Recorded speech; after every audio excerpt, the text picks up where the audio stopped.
Hi, my name is Brian Steele and I'm Game Master of the new online writing game, Lingua Galaxiae. I got one question. Why do we have war? Why do we have environmental collapse? And why do we have economic inequality? Are these things natural progressions? Do we have to have them? Do we all want them? I don't want them.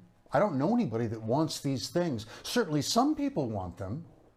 The people who profit from them. The politicians profit by keeping their jobs. The arms manufacturers keep making money because we're dropping bombs on poor people on the other side of the planet. We have environmental collapse because there's just so much money to be made from extracting and burning fossil fuels. We have economic inequality simply because we've allowed our system to become so corrupt that the wealthy have the ability to walk in and write their own rules. Well, there's nothing natural about any of this. So how is it that we have these things? And the answer is because of public relations. Because there's an industry out there that has learned how to manipulate language so that we have these things even though we don't want them. So in this context, why don't we teach a rules of the road for thinking in high school? Let that roll around in your head for a minute. It's such an easy idea. The infrastructure is already there. Why aren't we giving our children the basic rules of thinking as part of their high school education? We teach rules of grammar. We teach writing style. And when we show up at university, we're handed a copy of the style manual so we know exactly where it's expected that the comma is supposed to be put.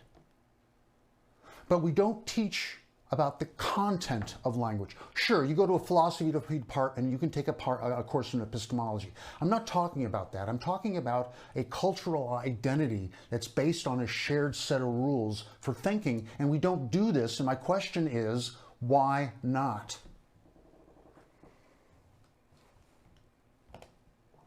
And here's the problem. A language without rules welcomes lawlessness. It beckons lawlessness. So bad faith actors are having a heyday because they know they can manipulate language and not have to worry about the public catching on, because the public has never been taught the rules of language to see the discrepancies in front of them. So, primary question is, let's assume that we're all agreeing at this point that we should have a shared set of rules for language that's taught in high school. What would this thing look like?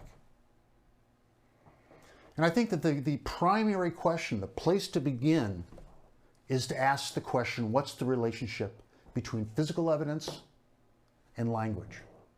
What is the nature of this relationship? And the follow-up question is, can this relationship between evidence and language be manipulated? Specifically, can it be manipulated for the sake of power and profit? So again, I ask the question, why aren't we teaching a rules of the road to our high school students for thinking? Well, if we did, what would it look like? What are the elements that these rules would have?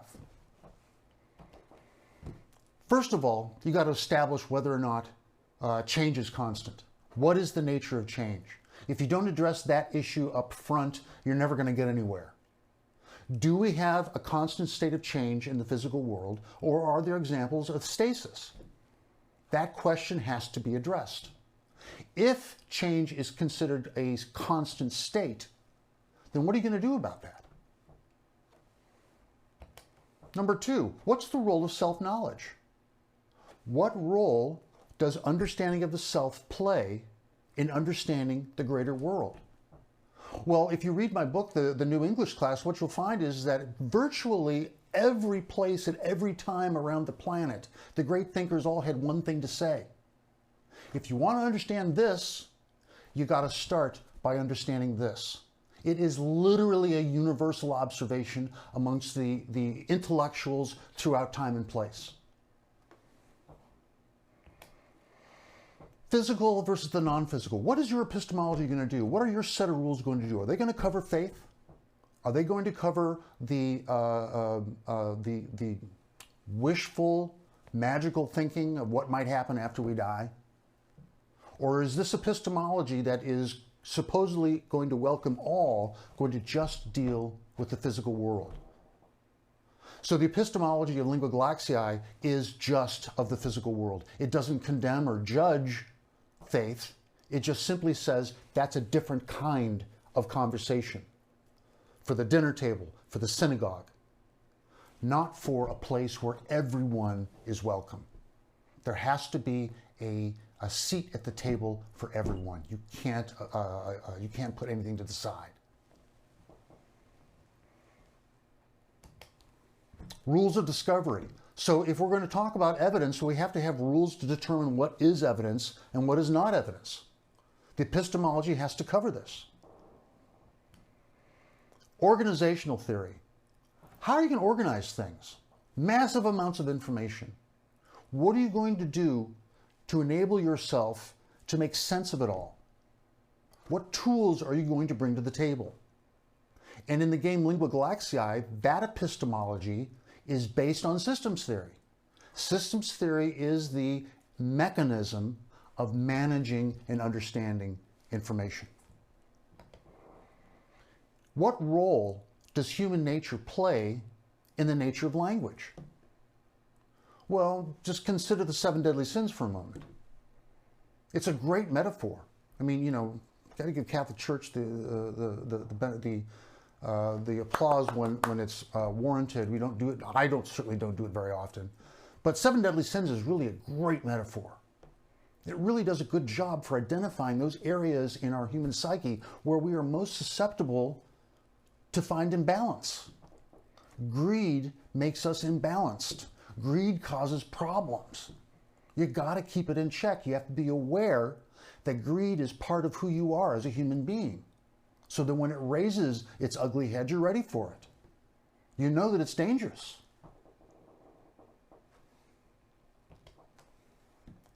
So if we set up all these observations about human nature, then the question is, how do we manage this?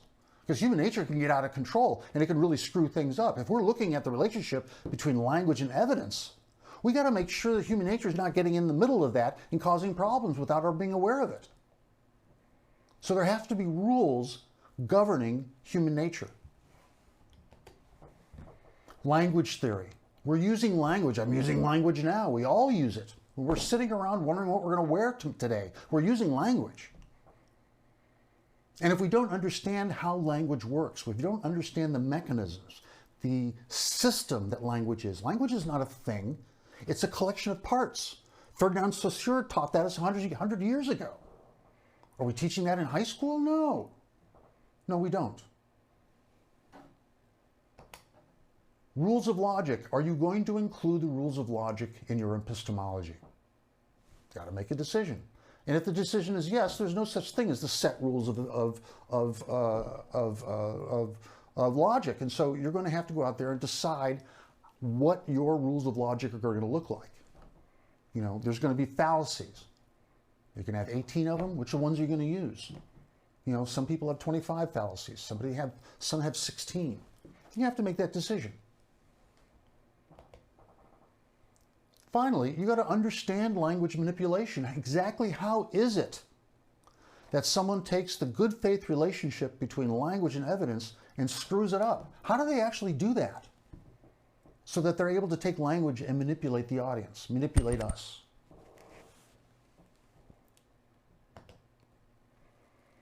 Finally, you know, what have I been talking about? I've been talking about a list of rules, right, and definitions.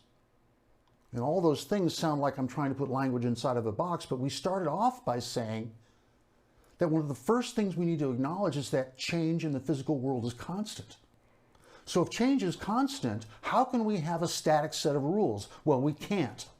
Those rules themselves must be open to change, and I would argue they must be welcoming to change. Change is not the enemy. Change is simply a reality. And the question is, how do you manage it?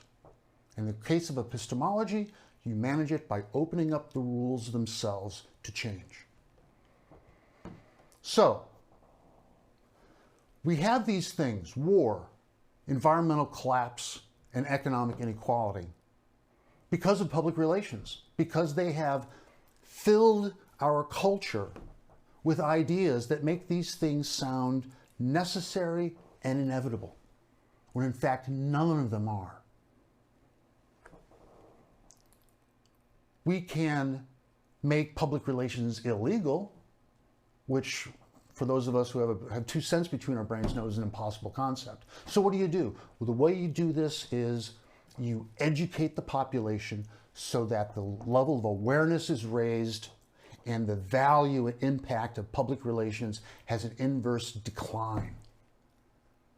We approach and attack public relations by making it irrelevant through education. And that is a large part of Lingua Galaxiae. Thanks for watching, and you can find me at brianlsteele.com. The game is located at linguagalaxiae.com. If that's too much of a word salad, go to brianlsteele.com and hit the game link. And I really appreciate you putting the time in to watch this, and I hope to see you or your son or daughter playing the game Lingua Galaxiae. Thanks for watching.